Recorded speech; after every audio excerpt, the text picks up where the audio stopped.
going to be making our fall squash gratin. And what I have for you today is a butternut squash.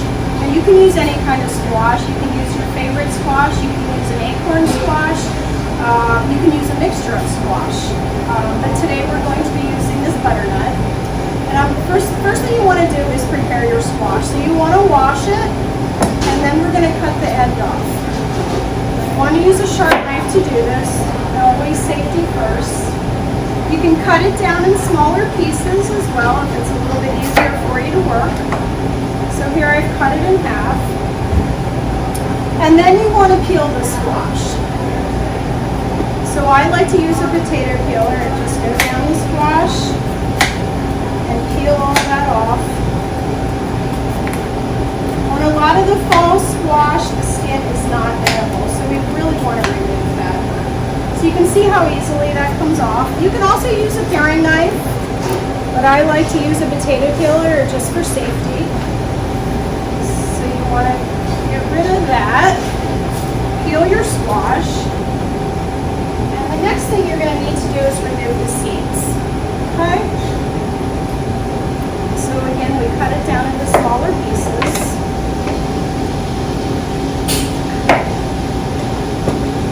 This part doesn't have seeds in, but the top part does. So we'll remove those. And I like to take a spoon and just scoop those out. You can use your hands as well. You don't have to discard these. You can clean them and rub them with some olive oil and salt and pepper and roast them.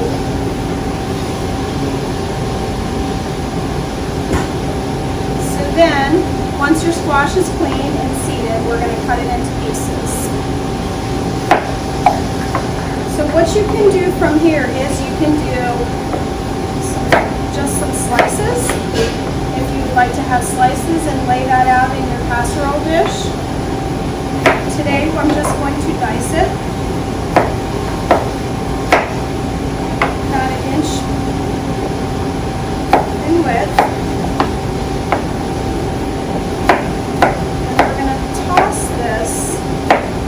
Seasoning, put it in our casserole dish. You can see how easy it is to cut.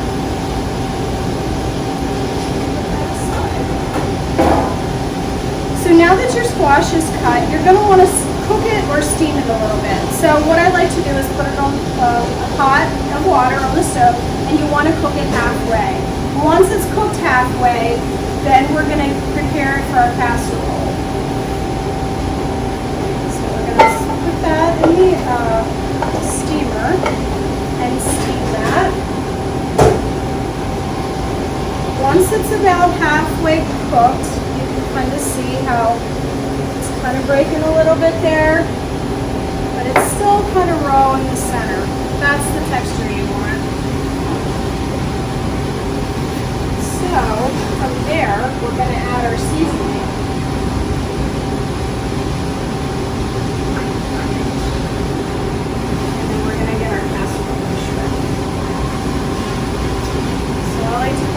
Salt and pepper in it. You can also add some garlic if you would like. A little bit of nutmeg as well. Fresh nutmeg is always good. So a little bit of salt. See that. A little bit of white pepper. I like to keep it simple.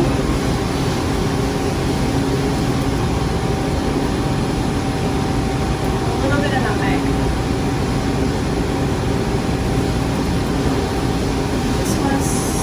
Up with your spoon or your hands. Okay, we're going to set that aside for a few minutes. Then we're going to prepare our sauteed onions, and that's going to go in the squash mixture as well. So I like to add a little bit of butter and some diced onion. And this is very similar to a potato gratin. We're just using a different vegetable. We're going to heat the butter a little bit, and then we're going to add some diced onion to that.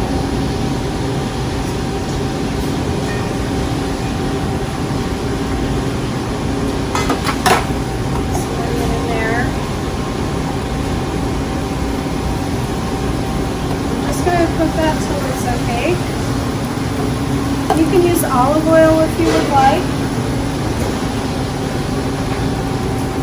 We're going to use butter today. You don't want it too brown. You're just trying to soften your onions up a little bit. Because remember, it's going to cook more while it's in your casserole in the oven. So you can see how that's just a little bit of heat on it. Then we're going to add it to our squash. There you go. I'm going to mix that around a little bit. And then we're going to put that in our casserole dish. I have individual casseroles here that we're going to use. So we're just going to pile that up. Now when it cooks, it's going to cook down a little bit, so you want to fill it. There you go. And we're also going to put a crumb topping on it as well. So back to our pan and a little bit of butter. And this is the best part. So a little bit of butter in the pan, we're going to melt that.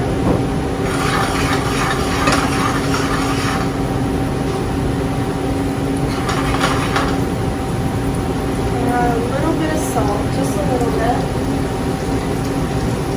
A little bit more nutmeg.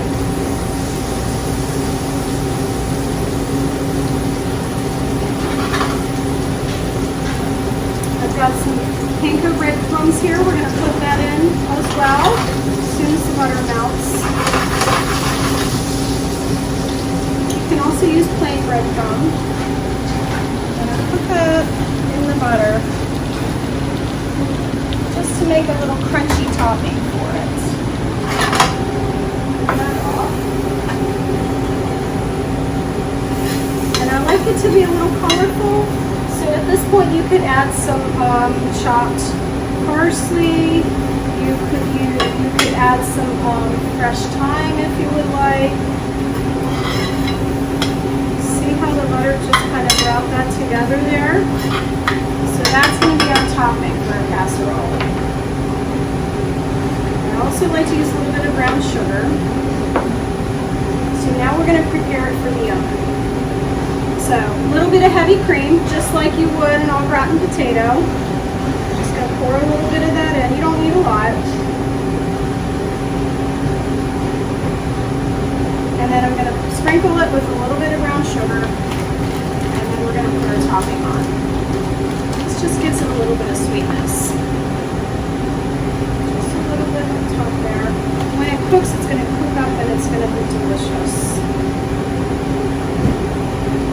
Okay, it's ready for its topping. These can actually be made in advance and put in the refrigerator and pull out when you're ready to serve them. Ready to cook them and serve them.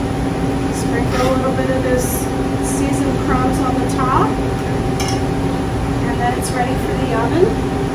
If at this point you want to add cheese as well, you can do so. A little bit of cheddar. And that's going to bake down a little bit. So I know it looks high, but it's going to bake down in your oven. And then it's going to take about 40 minutes. You always want to check it. You want it nice and tender before you serve it. All the winter squashes are much better when they're cooked the whole way through. From the oven. Like that. This will hold in your refrigerator for a few days. It's actually even better when it's heated again. So we're going to garnish that. And there you go. That's your fall squash gratin. We're going to be featuring this on our menu on Monday.